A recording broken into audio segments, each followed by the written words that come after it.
Bismillahirrahmanirrahim. Assalamualaikum warahmatullahi wabarakatuh. Innal hamdalillah nahmaduhu wa nasta'inu wa nastaghfiruh wa na'udzu billahi min syururi anfusina wa min sayyiati a'malina. May yahdihillahu fala mudhillalah wa may yudlil fala hadiyalah. Asyhadu an la ilaha illallah wahdahu la syarikalah wa asyhadu anna Muhammadan abduhu wa rasuluh. Allahumma shalli wa sallim wa barik ala hadzal nabiyil karim wa ala alihi wa sahbihi ajmain. Yang saya hormati Bapak Wakil Gubernur Provinsi Riau, yang saya hormati Bapak Ketua Masjid beserta pengurus, alim ulama, tokoh masyarakat, cerdik pandai, Bapak Ibu, orang-orang tua saya yang saya muliakan, hadirin hadirat yang semoga kita semua senantiasa dirahmati oleh Allah. Tidak bosan-bosannya kita bersyukur kepada Allah dengan mengucapkan alhamdulillahirabbil alamin. Allah masih memberikan kita kesehatan, walaupun mungkin kita ada yang sakit tapi tetap hadir di masjid ini. Semoga ini menjadi sebab disembuhkan oleh Allah. Amin ya rabbal alamin. Bersolawat kita kepada Rasulullah sallallahu alaihi wasallam dengan ucapan Allahumma shalli ala Muhammad wa ala alihi washabbihi wasallim. Semoga dengan banyak kita bersolawat kita mendapatkan syafaat di yaumil akhir kelak. Melanjutkan kajian kita dalam kitab Menjadi Kekasih Rasulullah, bab yang berikutnya ini di dalam hadis Imam Bukhari juz 2 halaman 616. Ada ketika penaklukan kota Mekah, Pak.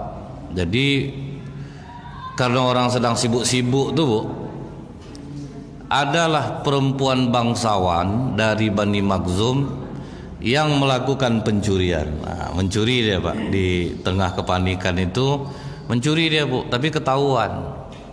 Nah, pencurian sudah dilakukan dengan sengaja dalam jumlah yang sudah melewati batas nisab. Tentu dia sendiri menyadari bahwa akan dipotong tangannya. Karena dia perempuan bangsawan, Bu, sukunya berusaha untuk membatalkan pemotongan tangan itu. Bagaimana caranya? Dicarilah orang yang paling dekat dengan Rasulullah, yaitu Usamah bin Zaid. Nah, ini memang sayang Rasulullah sama dia, Bu, anak dari Zaid bin Harithah. Jadi digunakanlah Usamah bin Zaid, tolonglah sampaikan ke Rasulullah. Ya, kalau sekarang orang dalam lah tibanya, Pak, ya. Nah, siapa yang paling dekat, cobalah nego dulu. Tetapi, Bu, itulah sisi ketegasan Rasulullah, Pak.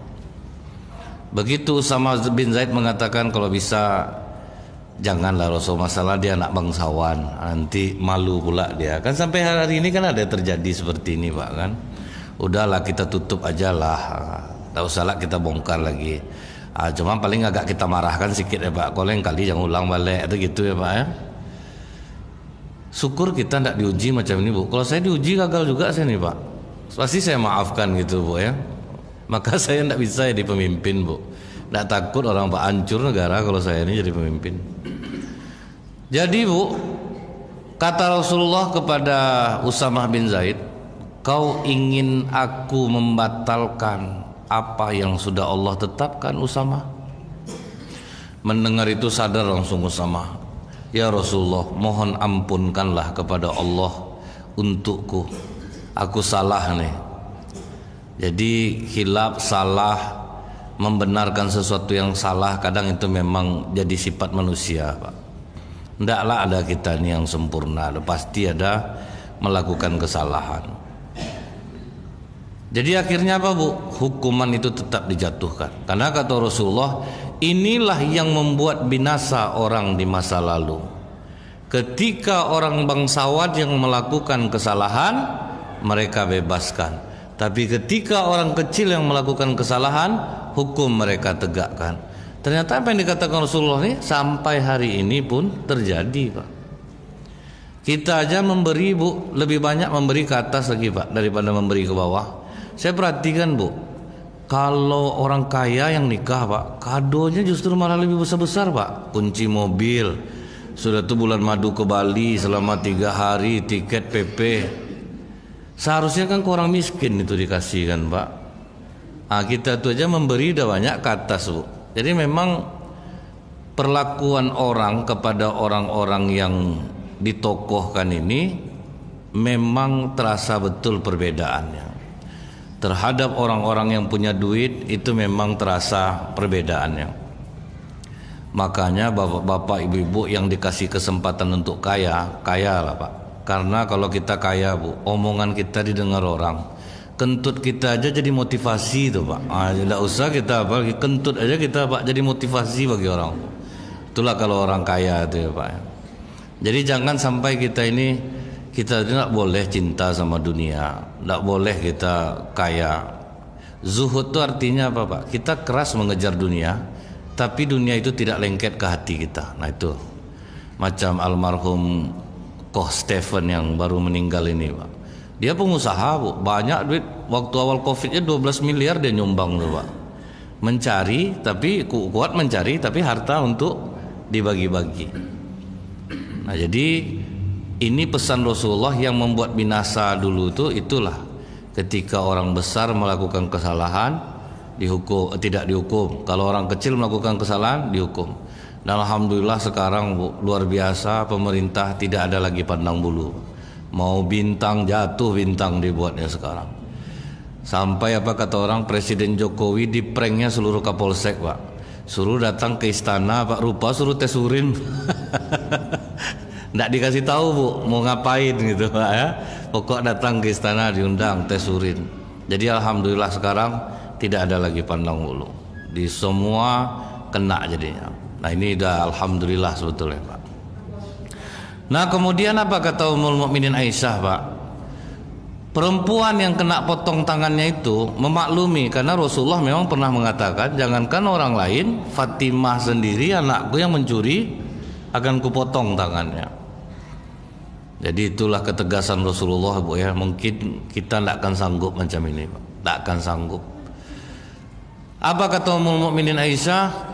Orang yang dipotong tangannya itu setelah itu dia bertobat kepada Allah. Jadi hukum tetap jalan Pak. Hukum tetap jalan, dia bertobat kepada Allah. Itulah Bu yang membuat pencurian di Arab Saudi itu Pak sangat minim Pak. Satu hari kejadian perampokan di Amerika, pencurian itu sama dengan 1 tahun di Arab Saudi. Saking jarangnya orang melakukan kejahatan. Dicoba aja sosial eksperimen Pak menjatuh-jatuhkan dompet Bu, selamat semuanya. Tidak ada orang sana mau mengambil. Tapi dicoba Bu di Eropa menjatuhkan dompet lewat Pak. Tidak ada loh. Walaupun di videoin Bu, tetap dia tidak ngaku dia ngambil Pak. Jadi inilah ketegasan yang rupanya berujung dengan kebaikan sampai hari ini. Buktinya Bu, Cina ketika menetapkan hukuman mati bagi korupsi langsung turun drastis Pak tingkat korupsi di Cina. Makanya maju negaranya sekarang. Itu sudah dipetakan Bu dari tahun 2015 Cina itulah yang akan memegang ekonomi Pak. Karena kalau sudah hal-hal seperti itu berkurang, berkah itu datang dan Allah ini maha adil Bu. Siapa yang buat baik di dunia ini tetap dibalas oleh Allah Pak. Jadi tidak memandang agama manapun, asal kalian buat baik, kalau di dunia ini aku balas walaupun untuk dapatnya di dunia saja. Nah, perempuan yang itu bertobat dia kepada Allah dan dia sering mengunjungi aku, kata Ummul Mukminin Aisyah. Diterimanya keadaan itu Bu, diterimanya hukuman itu dan sedikit pun dia tidak ada sakit hati karena memang itu harus dilakukan dan dia tetap baik dengan Ummul Mukminin Aisyah, bahkan sering mendatanginya gitu. Dan hukuman macam itu Bu menghemat uang negara tuh Pak.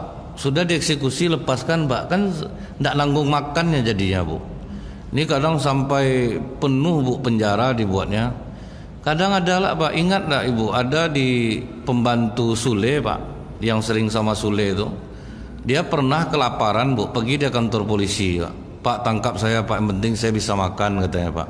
Kau tidak ada kesalahan kayak mana lah mau nangkap, kau ditinju langsung muka polisi itu Pak, baru kena tangkap ya.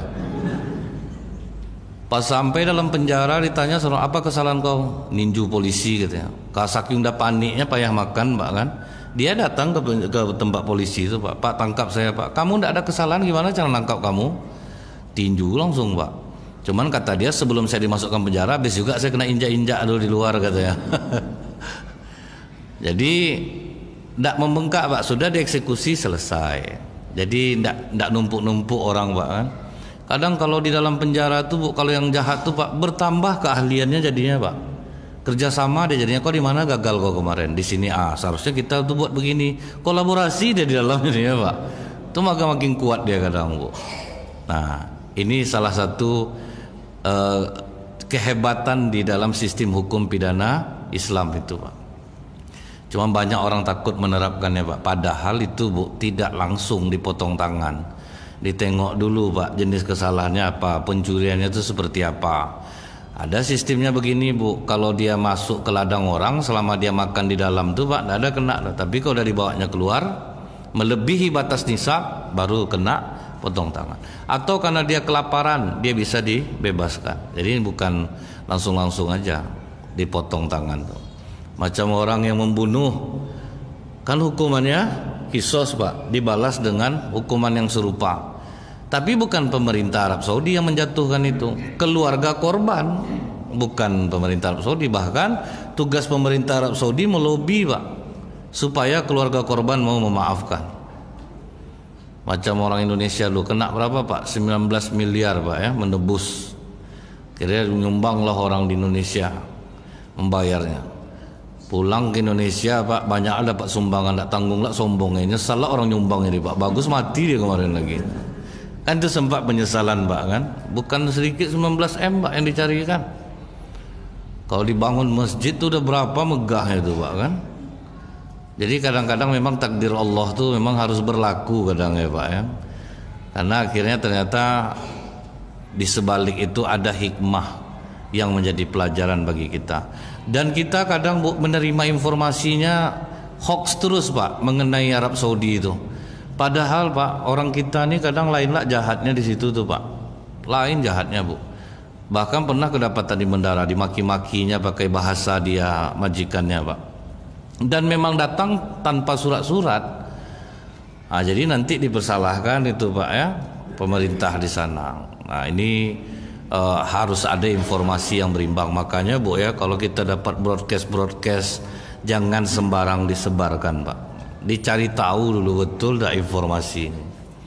Kadang atuk-atuk ini lain lah lincahnya Pak mengapakan broadcast ini. Kadang saya ketawa baca tuh Pak. Apa betul informasi ini? Kadang belum jelas lagi Pak ya. Nah itu Bu.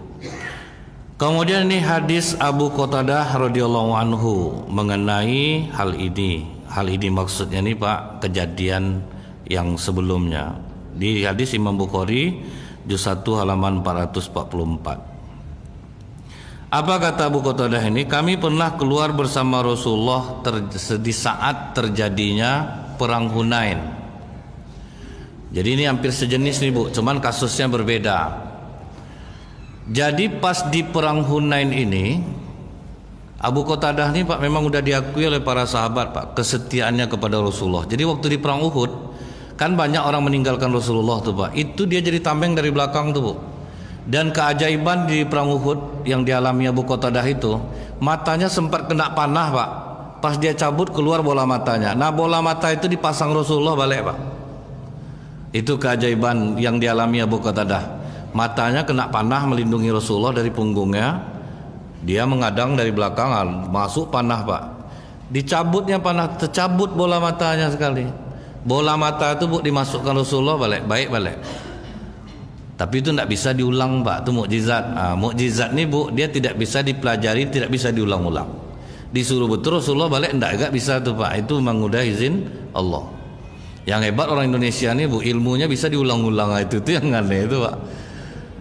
Nah kemudian Bu ya, udah diyakini bagaimana kecintaannya kepada Rasulullah. Jadi pas perang Hunain itu dia berhasil Pak. Ada orang Islam yang sudah dipedang oleh orang musyrik. Sebelum pedangnya udah sampai satu pedangnya, dia mau memedang lagi. Datang Abu Qatadah dari belakang Pak. Disabetnya lah orang musyrik nih Bu. Rupanya yang disabetnya orang musyrik nih orang kaya Pak. Banyak bawa harta Pak. Akhirnya membalik orang musyrik itu, dipeluknya Abu Qatadah sampai akhirnya dia mati. Karena umat Islam kocar-kacir di perang Hunain itu, Pak, kan Rasulullah sampai kena lembing, Bu, perutnya. Jadi makanya apa kata orang, Rasulullah itu sholat sambil memegang bekas kena lembing itu. Makanya banyak orang, Bu, meniru juga takbiratul ihram kemari tangannya, Pak. Takutnya dia dapat hadis yang itu, Rasulullah sholat di lambungnya, jadi miringlah dia jadinya gitu, Pak. Jadi janganlah kita ketawakan, Bu, dia belajarnya hadisnya itu, Pak, miring ke arah kemari. Karena orang kocar kacir, Rasulullah mengatakan gini, Bu, siapa yang berhasil membunuh orang musyrik, maka siapa yang dibunuhnya seluruh hartanya menjadi miliknya. Abu Qatadah tidak ada saksi, Pak. Setelah umat Islam akhirnya kembali menguasai keadaan, diulang Rasulullah balik. Siapa yang berhasil membunuh orang musyrik, maka apapun yang dibawanya hartanya akan menjadi miliknya. Langsung tegak Abu Qatadah. Adakah yang mau bersaksi bahwa aku telah membunuh seorang musyrik? Tidak ada satupun, Pak. Duduk dia balik, Bu. Diumumkan Rasulullah balik 2 kali. Siapa yang berani membunuh, silahkan ambil. Apa enggak semangat orang, Pak? Apa yang dibunuhnya jadi miliknya, Pak. Nah, jadi itu ingat ya, Bu, ya, lillahi ta'ala itu bukan nol. Nah, itu, Pak. Orang bisa dia ikhlas kalau dia diberi. Udah diberi dia, Pak, baru aman jantungnya, Pak. Tapi kalau pakai ludah lah, itu pakai ludah lah dia kerja jadinya, Pak. Tolong nanti ke sana ya, janganlah lupa. Ya, nanti ke sana. Pakai ludah juga dia jawabnya. Tapi kalau pakai duit tuh cepat tuh, Pak. Sedangkan orang aja, Bu, untuk keburukannya rela habis banyak, Pak. Masa untuk kebaikan enggak? Misalnya, Bu, saya ingat kalau ngundang-ngundang artis saja ke Pekanbaru nih, Bu, budgetnya tuh besar tuh, Pak. Daripada ngundang ustadz ya, Pak, ya, seterkenal-terkenal ustadz itu masih jauh di bawah kita ngundang artis. Apakah salah saya anggap itu? Enggak, bukan itu maksudnya, Pak. Begitulah kadang, Pak, ya, untuk sesuatu hal yang hura-hura aja orang berani habis. Masa untuk kebaikan tidak berani habis? Nah, itu. Jadi dianggap waktu itu Abu Qatadah ini tidak benar, Abu Qatadah, tapi akhirnya Rasulullah yang membela Abu Qatadah bahwa dia benar-benar mengatakan hal itu. Kemudian yang berikutnya, Pak, Ibnu Asakir meriwayatkan berserta sanad dari Abdullah bin Abu Hadrat al-Aslami bahwa dia Al-Hadrat ini, Pak, Hadrat al-Aslami ini dia berhutang dengan orang Yahudi sebanyak 4 dirham.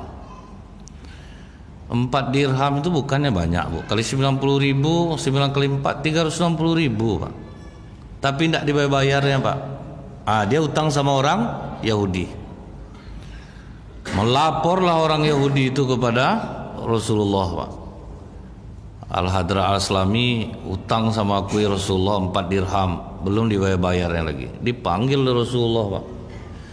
Jadi jangan sepelekan masalah utang piutang nih, rupa orang mati syahid aja, Bu, terhalang, Pak, untuk naik ruhnya ke langit kalau masih dia berhutang.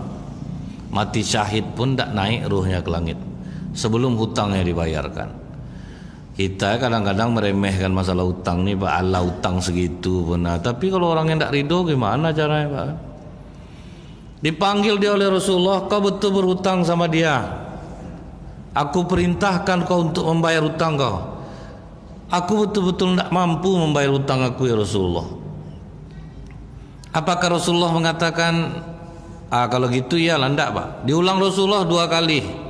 Aku perintahkan kau membayar hutang kau sekarang juga kepada orang Yahudi ini. Aku berjanji sama dia gini, Rasulullah, pulang dari perang Khaybar nanti, kalau yang dapat ke harta setelah dibagi-bagi nanti baru ku bayar sama dia. Tidak juga diajukan Rasulullah, Pak. Bayar hutang kau. Tahu dia ada 3 kali Rasulullah ngomong itu, Pak. Apa yang dapat lagi, Bu? Diambilnya barang-barangnya di rumah, pergi dia ke pasar, Pak. Dijualnya untuk membayar hutang. Jadi bagi Rasulullah hutang itu nak main-main, Pak, walaupun kepada orang yang beda agama.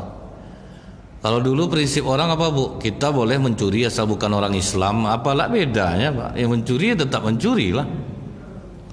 Apalah bedanya, Pak? Mau siapapun dicuri tetap kena. Nah, jadi Bu ya, di sini kita melihat Rasulullah tidak main-main masalah hutang. Harus dibayar. Saat itu juga ternyata mampu, Pak. Jadi sebetulnya Pak, banyak kita ini mampu bayar hutang, Pak. Cuma kadang lebih bagak lah yang berutang ini daripada yang mengutang, kan itulah salah, Pak. Waktu mengutang senyum, Bu, nunduk, Pak. Makasih banyak ya Kak ya, pokok 2 bulan lagi aku bayar. Pas 2 bulan ditagih tuh, duit segitu kau minta juga, bikin malu kau. Kau bikin di grup WA, bikin malu. Bagaklah dia lagi, Pak, daripada yang punya duit, Bu. Akhirnya yang punya duit lah segan jumpa dia. Jadi Pak, biasa orang berutang yang segan jumpa orangnya, Bu ya. Ini ndak, orang yang punya duit malah segan ketemu, Bu. Takut dia jadinya. Tapi pernah Rasulullah memaklumi, Pak, sahabat yang tidak keluar-keluar selama 3 hari tidak jumpa sama Rasulullah. Ada kalian nampak dia enggak? Enggak ada lah Rasulullah. Akhirnya dicari, Pak, jumpa. Ngapa kau enggak ada ke masjid? Aku malu Rasulullah, aku punya utang. Sementara aku kalau ke masjid melewati rumah dia, aku betul-betul tidak sanggup membayar. Maka diajarkan Rasulullah lah membaca Qulillahumma malikal mulki tu'til mulka man tasya wa tanzi'ul mulka mimman tasya wa tu'izzu man tasya wa tudhillu man tasya biyadikal khair innaka ala kulli syai'in qadir tulijul laila fin nahar wa tulijul nahar wa tulijul lail. Maka siapapun yang membaca itu setinggi gunung pun hutangnya akan beres. Itulah diamalkannya, Bu. Karena kita udah menyerahkan ke Allah, bahwa Allah yang ngasih kerajaan, Allah yang akan mencabut kerajaan.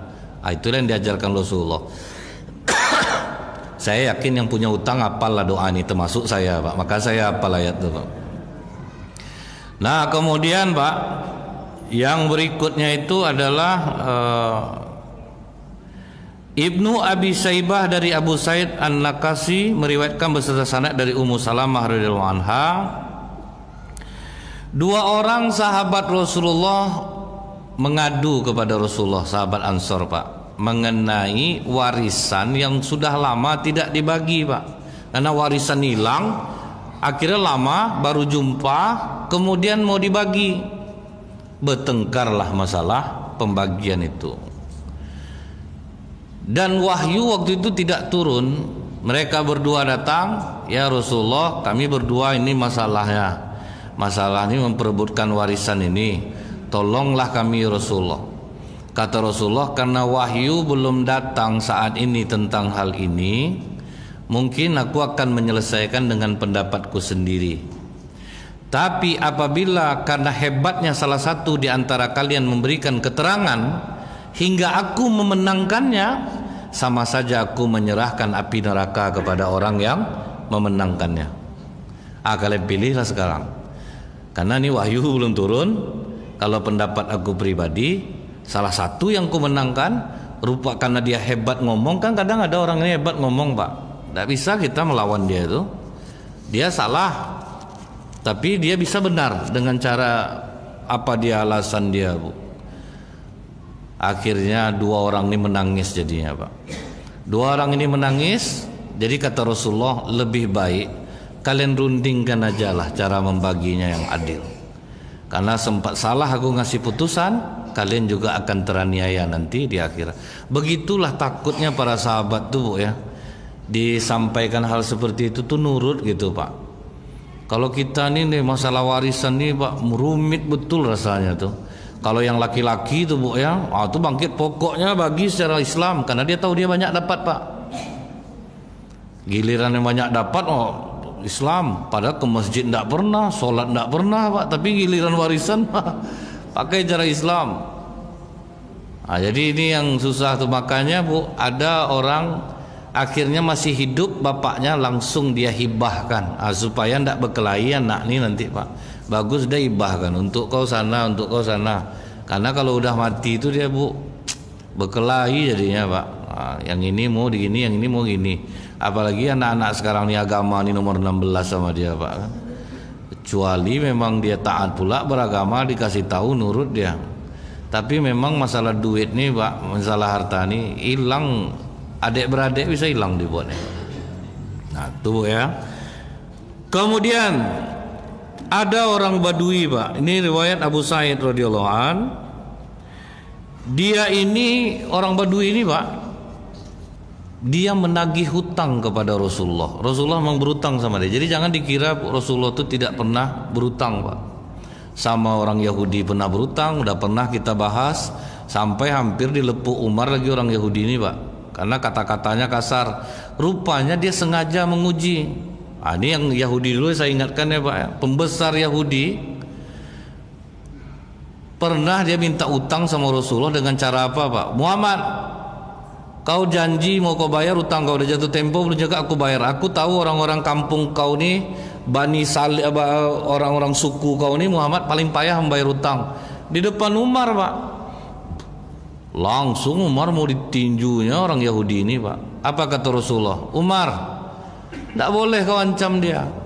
Seharusnya kau nasihati dia, berkatalah yang baik ketika menagih. Kemudian kau nasihati aku, bayarlah hutangnya secara baik. Mendengar itu salut orang Yahudi ini Pak. Akhirnya apa katanya sama Umar? Kau yakin tidak aku seberani itu ngomong di depan kau tentang Rasulullah? Itu bukti tadi kau yang mengatakan itu. Sebetulnya aku mau menguji saja. Karena salah satu ciri Nabi dalam kitab kami itu, dia tetap ramah di kondisi dia harus marah. Nah, itu Pak. Dia tetap ramah di kondisi dia harus marah. Kan harus marah tiba itu Pak. Malah dia bela orang Yahudi ini Bu, ke Umar bin Khattab. Makanya akhirnya dia memilih masuk Islam. Sama orang Badui ini Bu. Orang Badui ini udah Islam. Tapi ketika menagih itu Pak, sampai diterornya Rasulullah Pak. Apa katanya ke Rasulullah? Sebelum kau bayar aku ganggu kau terus, kata orang Badui ini Pak. Orang Badui ini dia Islam Bu. Cuman ya apa namanya, kan ada latar belakang kita ini kan berbeda-beda ya Pak ya. Ada orang yang memang tiba baiknya Bu, baik betul. Ada yang kadang saya ingat ada ustadz Pak dikejar-kejar jamaahnya masalah utang nih Pak. Adalah jamaah macam itu Pak, tidak peduli dia. Ustadz seorang lah, berutang bayar, yang pentingnya ditagihnya Bu. Ditunggunya ustadz tuh habis ceramah Pak. Asal lah. Itu dapat jamaah yang bagus tuh. Kalau menurut saya bagus tuh Pak. Kalau tidak itu terajar nanti jadinya Pak ya. Nanti diolahnya ke orang lain macam itu juga. Ada lagi jamaah nih Bu ya. Saya barusan dengar, saya tidak sebutkan lah, barusan dia habis semua Pak. Ada orang berwakaf sama dia, sudah dibangunnya Bu, rupa diminta orang tuh balik, sementara dia sudah buat sesuatu di sana Pak. Kan terzolimi dia jadinya tuh Bu ya. Dan di saat yang sama ada pula jamaah langsung yang menyediakan tempat langsung sama bangunannya. Itulah ada pula yang macam itu Bu, jamaah nih.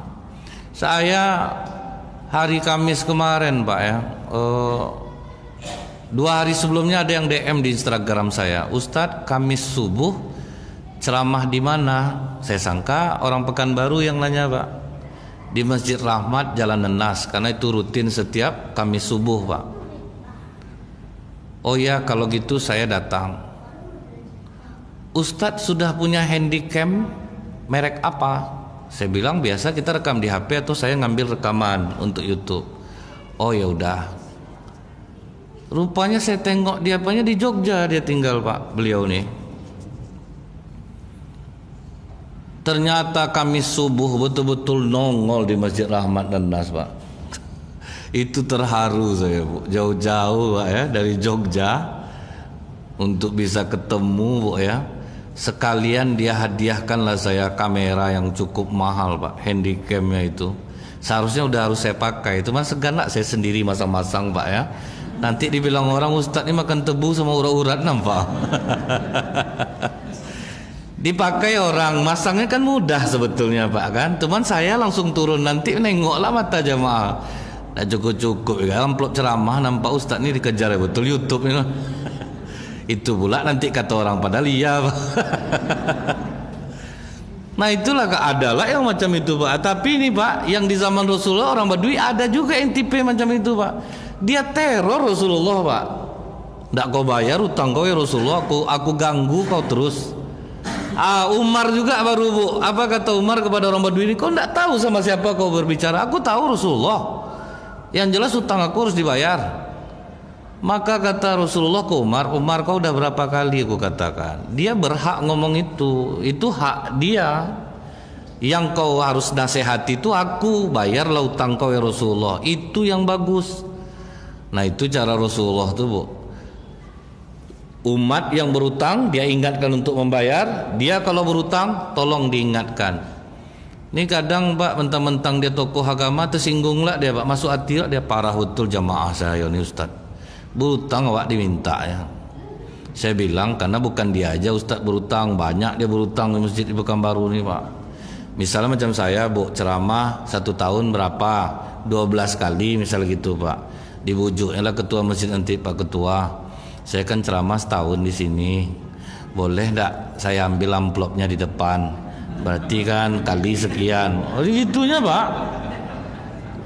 Nanti kalau saya ceramah ndak usah dikasih amplop lagi.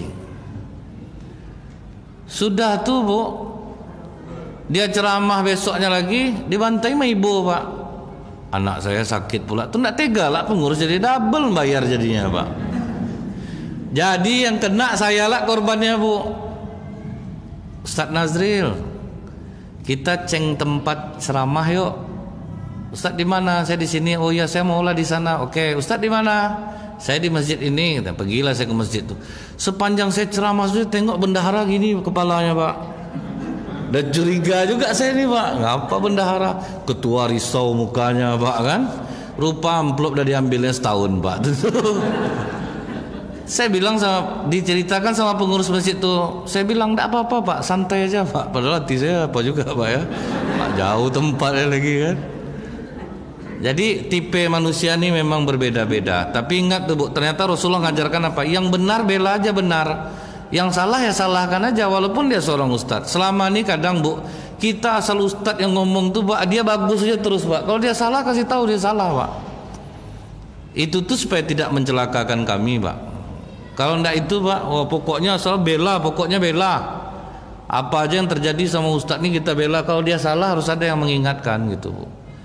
Kadang itulah pak, orang segan mau mengingatkan tuh kan bisa. Mengingatkan tuh bu per pribadi, diajak ngomong berdua, itu kan beradab namanya itu pak, tidak di depan orang kan bisa aja pak. Jadi tidak selamanya tindakan para ustadz nih bu benar semua, enggak juga, dia manusia biasa juga pak. Jadi enggak bisa juga dibenar. Kalau dia salah ya udah salahkan aja gitu. Nah itu yang bagus tuh. Cuman ibaratnya jangan depan orang, kan sama-sama menjaga nama itu bu.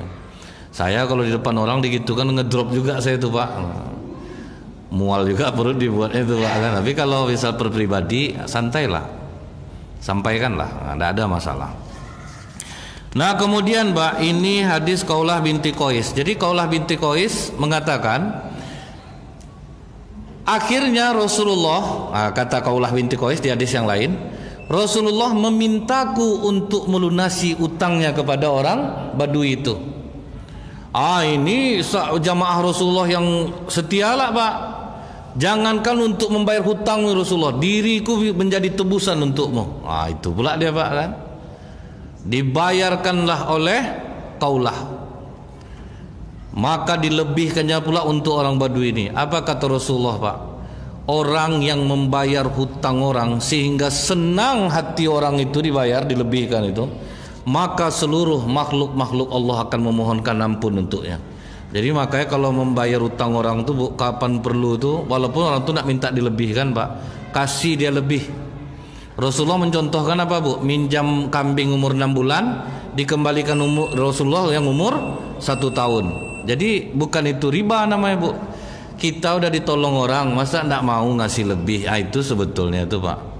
Cuman janganlah ini bapak modifikasi ya pak ya, boleh rupanya tidak masalah. Saya pinjam di bapak 1 juta pak, dibalikkan pak, ngerti sendiri aja lah. Macam kata Ustaz Nazril waktu itu aja lah. Pokok pas membalikkan kalau bisa lebihkan. Kalau ndak kelewatan abang nama itu. Itu yang ndak boleh itu bu ya. Baiklah bu, selanjutnya salat isya lah kita lagi. Assalamualaikum warahmatullahi wabarakatuh.